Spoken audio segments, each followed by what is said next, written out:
All right. Thank y'all for coming out tonight, doing a presentation over trauma wound and trauma wound care. Start out on it, why is this important? Trauma wounds can happen in any workplace, in any accident. Could happen in today's society. You just walk down the street, you get shot, stabbed, something fall, hit somebody.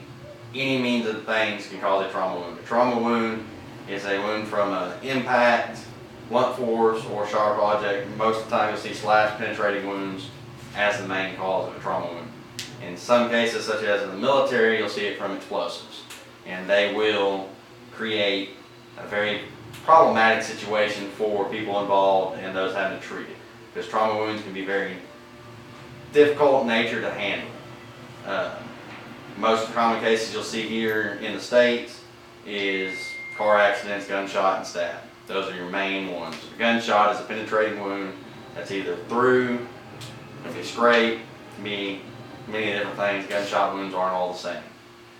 Knife wounds can be a penetrating slash, deep, shallow, and they all lead to their own problems. This is just going to be a basic lowdown how to handle that wound, what you might need, and ways to improvise and come and then over adapt and save somebody's life. You can go to classes, schools, dedicated to just one aspect of how to treat a trauma wound. It's all varied on how in-depth you want to get into it or just how little you want to know. But any little bit of knowledge could save someone's life or your own. In your first steps in identifying what's going on with somebody, try to figure out what happened, what wound is there. If you can see it or you happen to be the witness of it, say somebody just got shot, you know they're probably going to have a gunshot wound. Don't be looking for a knife sticking out when you just saw them get shot. Once you find that person probably laying on the ground in shock, panic, get them to lay out, and you're going to want to check what's called the ABCs, your airway, breathing, and circulation. So lay them out, try to get them calm, get them to open up their airway by tilting the head back, and feel for a breath. They may be unconscious, not breathing. You want to feel for that. Best way to do that is put your finger under their nose, feel for a breath. You can also see it by the chest moving up and down. So if you can, put your hand right there, you'll feel it. Once you establish that they have a good airway, that they're not choked up, and they got breathing, check for circulation. That means run your hand down, you're wanting to see if you see blood coming out. If you see blood, that's your problem area, you want to stop that first. But as you're doing your checks, establish where the wounds are, and this is quick. Run your hand, check it. If you don't see blood, wet, don't see nothing, go to the next part. And do it by quarters of the body. So you can section it off this side, then go right leg, left leg. There's many different methods of attacking it. You can do quarters, circles, however you want to do it. Quickest way I've found through the classes I've been to is do it by quarters. Pick one side, do it. Roll them over, do the same thing on the back. Once you establish what kind of wounds you have, punctured from gunshot, knife, then you want to start looking at how you're going to address these wounds. And in addressing these wounds, there's multiple ways you can do by carrying an IFAK, individual first aid kit, just as preparedness, or improvise by using, say, their clothes, shirts, belts, anything that can be on a person. And the IFAK, which you normally find, and this can be found in the Combat Life-Saving Field Manuals for the U.S. military, Marine Corps, Air Force, all of them, or law enforcement manuals or paramedics. Paramedics carry a little bit different kit, so theirs does vary. You'll find a cat tourniquet, rat tourniquet, different styles of tourniquets to stop arterial blood from going. That's your main arteries that go from your arm or your legs from the heart that carry the main amount of blood. You want to stop any arterial spray if you can. You'll know arterial spray by it'll be spraying out everywhere. It's not going to be a little dribble. You're going to have some pressure coming from it. That's where the tourniquet is meant to stop. Then you're going to want some sort of compression bandage or gauze. Compression bandage is mainly your outside wrapping. So say you had a wound on your leg, it's just a big cut, something to wrap it up, keep it from spraying, keep it clean. Your gauze, you're going to want some sort of quick clot gauze, or you're going to want something with a petroleum base. That way you can kind of put a layer, that way that first layer of gauze can be easily removed. Once they get to a first aid center like hospital, paramedics, somebody, if they got to get into it, they're not ripping off anything that's scabbed up or anything like that. They got some sort of layer, keep it barrier. Another item to have in a first aid kit or IFAK, a pair of good shears. That way, if you do have to go through somebody's clothes, you're not using a pocket knife trying to rip and then causing another wound in another location.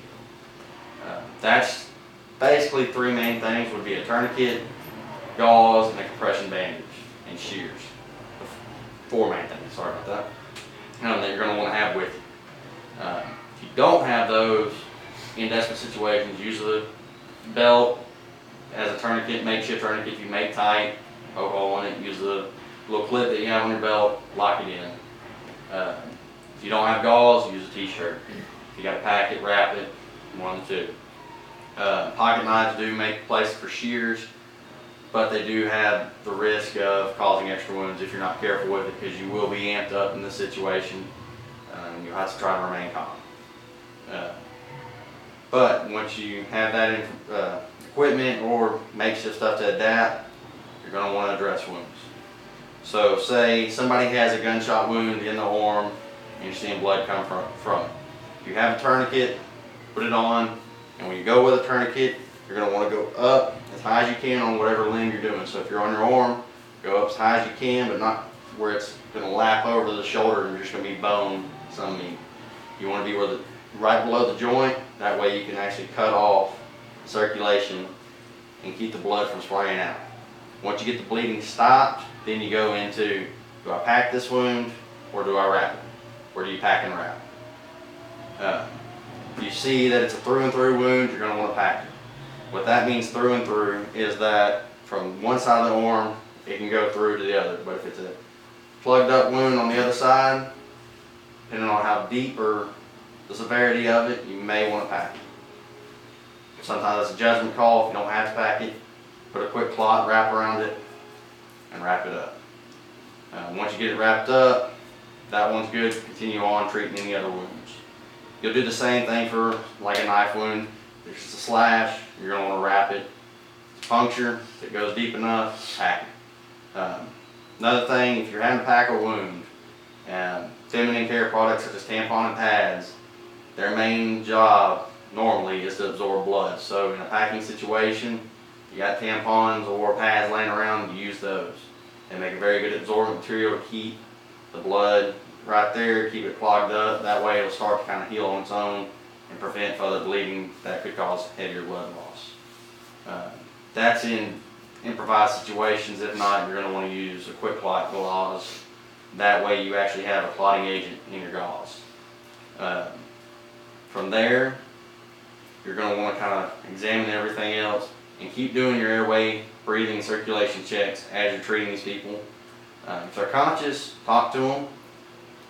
If not, just make sure they're still breathing. That way, they do wake up or don't wake up, and you kind of tell EMS or anybody that does show up on scene that you're handing them off to, hey, this is what I got on them, this is what I've done, here's what else I've seen. That way EMS, when they roll up, they're just not handed a person that's got half-bandaged stuff everywhere and they're still bleeding. They kind of go, well, here's what I got. A lot of things can happen in these situations. It all varies greatly. You kind of got to practice it. Best way to practice it is go to schools. You can volunteer at a local fire department, EMS. That way you can get some sort of training on it that's a lot more formal. You go in depth. This is just kind of a crash course on it and basic life saving. A lot of it, it's really in depth and bigger words, a lot more fancy terms. Most people, what they need to know is just basic: stop bleeding. If a bone's broke, try to stabilize it. You're not probably going to be finding big sticks or anything laying around on the highway if you're in an accident or in the city. Maybe if you're out in the woods, somebody falls, breaks a leg, then you can do splints, things like that. And that gets into more of fieldcraft for wood survival, or if you break a leg, you want to brace the leg, try to keep it straight as you can be, where it's not going to move, mobilize it. Another thing, talking about broken bones or anything of that nature, head injuries that can result from a car accident. This is part of a trauma wound care.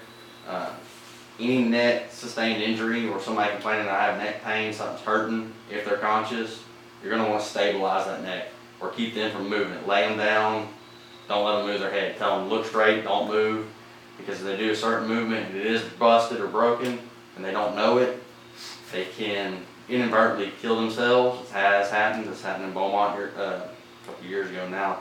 There's a story that was relayed back from an EMS guy teaching a class to me, that they had